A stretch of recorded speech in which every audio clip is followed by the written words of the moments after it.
अस्सलाम वालेकुम dear students. आज हम chapter number 4 work energy and power इस चैप्टर के हम न्यूमेरिकल प्रॉब्लम सॉल्व करने जा रहे हैं। 4.1 प्रॉब्लम में वो कहता है जी एक machine gun that fires 6 bullet per minute with a velocity of 700 metre per second. If each bullet has a mass of 40 grams then the find the power develop by the gun. आपने power find करनी है। पहले data लिख लेते हैं जी। Data हमने लिख लिया है। मैथ चूँकि ग्राम में दिया हुआ था उसको 1000 से डिवाइड करके हमने किलोग्राम में कन्वर्ट कर लिया। अब हमने चूँकि पावर फाइंड करनी है तो पावर का फार्मूला होता है वर्क डन या फिर total energy used divided by time. तो टाइम तो हमें दिया हुआ है, अब हमें एनर्जी कैलकुलेट करनी है। चूँकि बुलेट जो है वो किसी न किसी स्पीड के साथ जा रही है, दैट मीन्स उसके पास काइनेटिक एनर्जी है। तो अब हम टोटल काइनेटिक एनर्जी कैलकुलेट कर लेते हैं। काइनेटिक एनर्जी निकालने का हमने फार्मूला लिखा, अब इसमें वैल्यू पुट करके आंसर निकालते हैं जी। देखिए ये काइनेटिक एनर्जी निकल आई है एक बुलेट की 9800 जूल्स। अब चूँकि एक मिनट में 6 बुलेट्स जा रही हैं तो अब हम 6 बुलेट्स की काइनेटिक एनर्जी निकालने के लिए जस्ट इसको मल्टीप्लाई बाय 6 कर देंगे तो हमारे पास आंसर आ जाएगा 58,800। अब हम अपने पावर वाले फार्मूले में वैल्यू पुट कर देते हैं। चूँकि हमारी बुलेट्स पर मिनट में जा रही हैं तो मिनट में सेकंड में डिवाइड करेंगे तो हमारे पास वैल्यू आएगी टाइम की 60। अब इसका आंसर निकाल लेते हैं तो देखिए हमारे पास आंसर आ गया 980 वाट। तो 6 बुलेट पर मिनट की जो गन है वो तकरीबन 980 वाट की पावर डेवलप कर रही है। 4.2 प्रॉब्लम में कहता है जी एक family uses 10 kilowatt of a power. एक घर की ज़रूरत है 10 kilowatt. Direct solar energy is incident on the horizontal surface at the average rate of 300 वाट पर स्क्वायर मीटर। जो उन्होंने सोलर पैनल लगाना चाह रहे हैं उसके पर स्क्वायर वाट जो है ना उनको 300 वाट की पावर मिलेगी। अगर 75% of this energy can be converted into useful energy, how large is the area needed. कितने एरिया पर उनको सोलर पावर लगाना पड़ेगा कि उनकी ये जो 10 किलो वाट की जो डिमांड है या ज़रूरत है वो पूरी हो सकती है। तो let's write the data first. Power required 10 kilowatt, solar power per unit area यानी कि उसकी इंटेंसिटी 300 वाट। अब चूंकि यूजेबल पावर हमारी 75% है तो हम इस 300 वाट का 75% कैलकुलेट कर लेते हैं जी। तो 300 का 75% बनता है 225 और एरिया अब हमें फाइंड करना हो तो एरिया का हम फार्मूला यूज़ करेंगे usable power is equal to required power divided by area. Formula rearrange कर लेते हैं। We will get area is equal to required power divided by usable power. अब दोनों वैल्यूज़ हमारे पास हैं, वैल्यू पुट करके हम सॉल्व करेंगे तो हमारे पास हमारा आंसर आ गया 44.4 जो कि आपका रिक्वायर्ड आंसर है। तो 44.4 मीटर स्क्वायर एरिया आपको चाहिए होगा। 4.3 problem. The mass of the earth is 6 into 10 raised power 24 kilogram and mass of sun is 1.99 into 10 raised power 30. The sun is around 160 million kilometer away from the earth. Find the value of gravitational potential energy of the earth. Gravitational potential energy calculate करनी है तो data लिख लेते हैं हम। Mass of earth, mass of sun, उनके दरमियान distance million जो है वो 10 रेज़ पावर 6 के इक्वल होता है और किलोमीटर 10 की पावर 3। तो इनकी हमने वैल्यूज़ पुट करके 10 की पावर 9 मीटर्स बना लिया और जो ग्रेविटेशनल कांस्टेंट है कैपिटल जी उसकी वैल्यू बट जो आपको याद होनी चाहिए। अब हम फार्मूला यूज़ करते हैं। अर्थ की ग्रेविटेशनल पोटेंशियल एनर्जी के टॉपिक में बच्चों आपने ये फार्मूला पढ़ा था, अर्थ की gravitational potential energy is equal to this. तो हम ये फार्मूला यूज़ करने जा रहे हैं। तो इस प्रॉब्लम में हम सपोज कर लेते हैं जो कैपिटल एम है वो मैस ऑफ सन को रिप्रेजेंट कर लेता है और जो स्मॉलर एम है वो मैस ऑफ अर्थ को रिप्रेजेंट करता है। अब हम इसमें वैल्यू पुट करके आंसर निकाल लेते हैं। तो इस फार्मूले में बच्चों सारी वैल्यूज हमने पुट किए हैं तो हमारे पास अल्टीमेट आंसर आ गया है -4.97 इंटू 10 रेज़ पावर 33 जो कि आपका रिक्वायर्ड आंसर है। Problem 4.4। An object weighing 98 newton is dropped from a height of 10 metre. Its speed just before hitting the ground is 12 metre per second.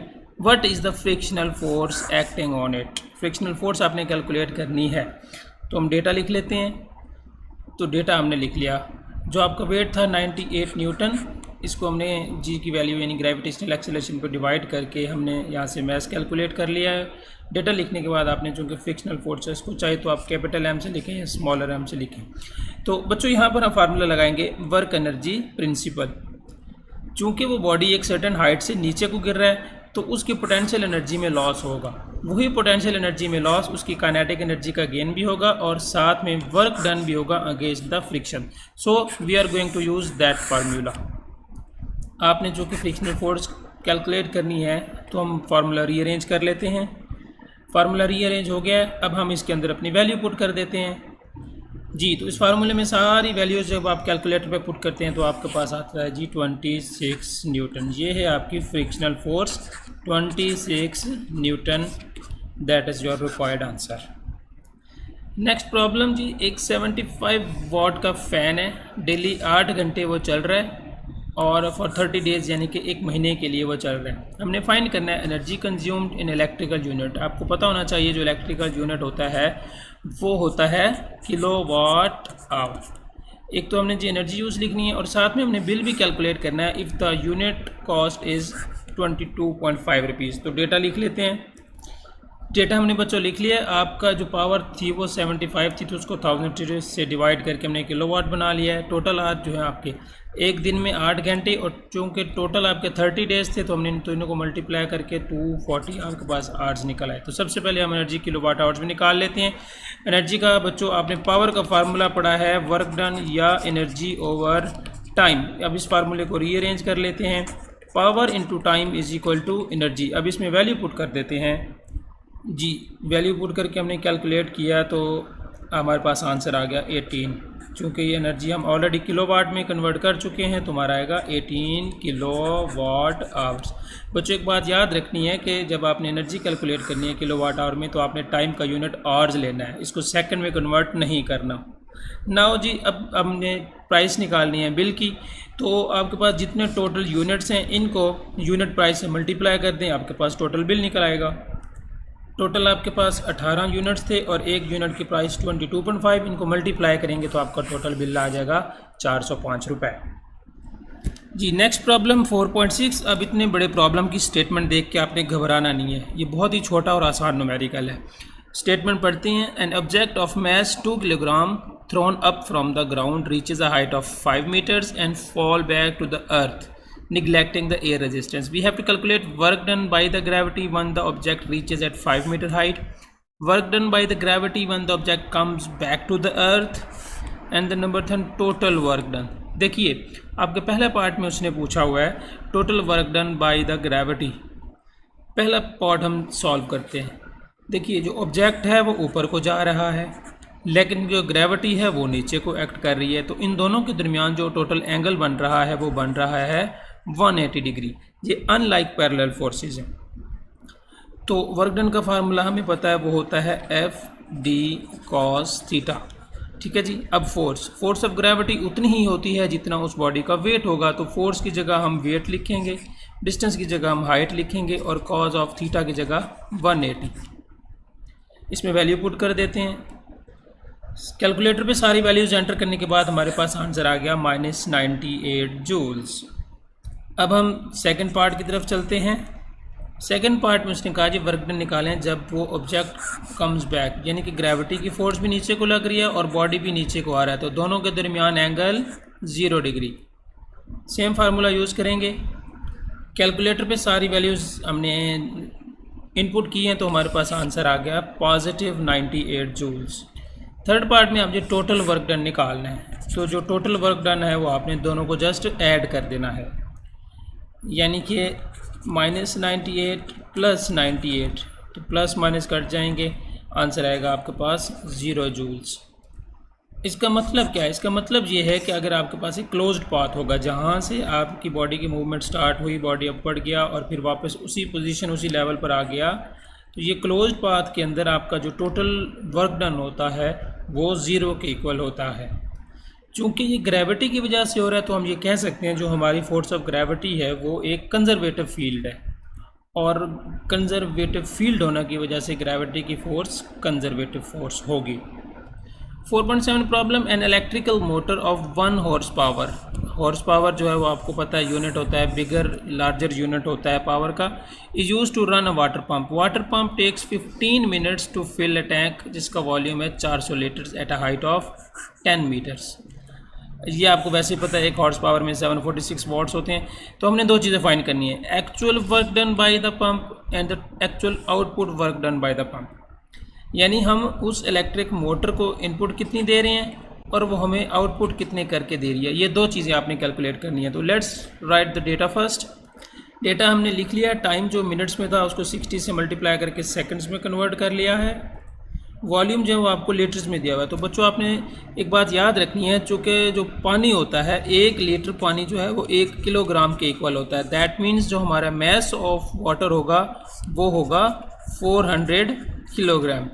तो सबसे पहले हम इनपुट वर्क निकाल लेते हैं using the formula of power which is equal to work done divided by time. यहाँ से हम इसको रीअरेंज कर लेते हैं, work done is equal to power into time. इसमें वैल्यू पुट करके हम आंसर निकाल लेते हैं। कैलकुलेटर पे हमने इनको मल्टीप्लाई किया, हमारा आंसर आया 671400। इसको हम 1000 से डिवाइड करेंगे तो यहाँ पर हमारे पास पॉइंट लग जाएगा। 1000 से इसलिए डिवाइड किया ताकि हमारा जो आंसर है वो किलो जूल में आ सके। तो आपके पास जो इनपुट वर्क डन है वो आ गया जनाब 671.4 किलो जूल। अब जो आपका आउटपुट वर्क डन होगा वो इम्पोर्टेंट है बच्चा समझना।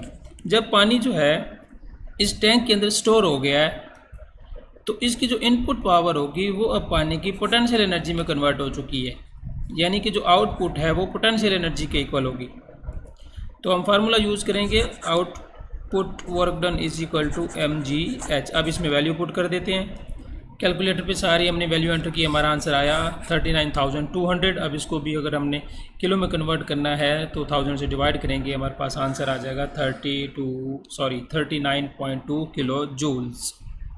4.8 प्रॉब्लम में है जी, passenger just arrives at the airport and the dragging his suitcase to the luggage check point at the desk.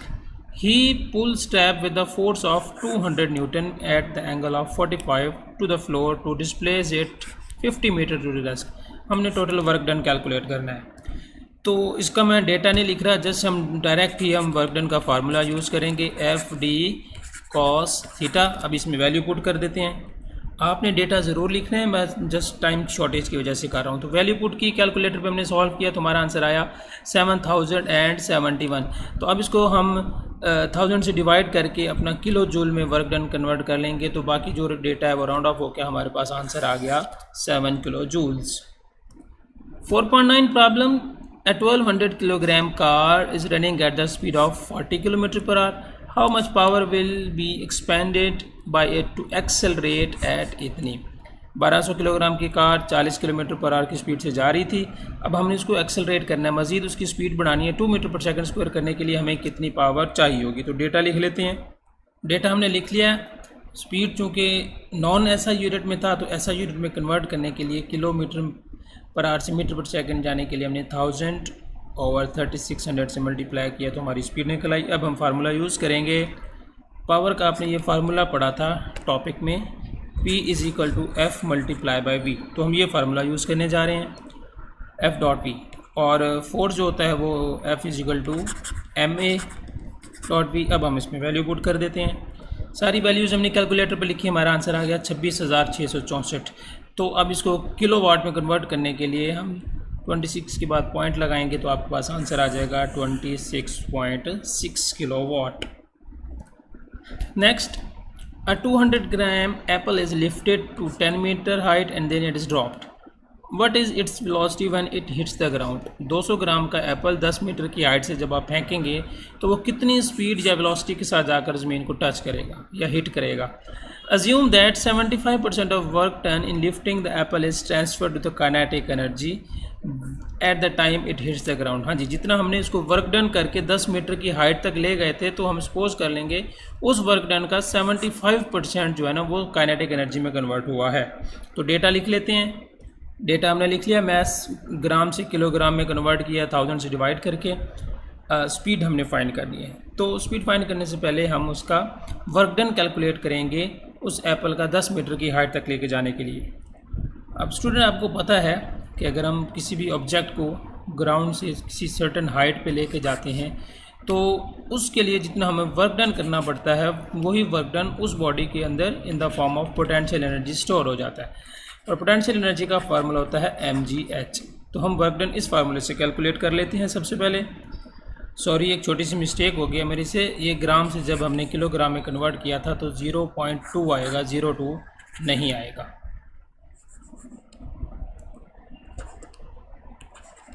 अब हम कैलकुलेटर पे ये वैल्यू लिखते हैं। हमारे पास बच्चों आंसर आ गया जी 19.6 वर्क डन। अब जो हमारी काइनेटिक एनर्जी है वो है जी 75% ऑफ वर्क।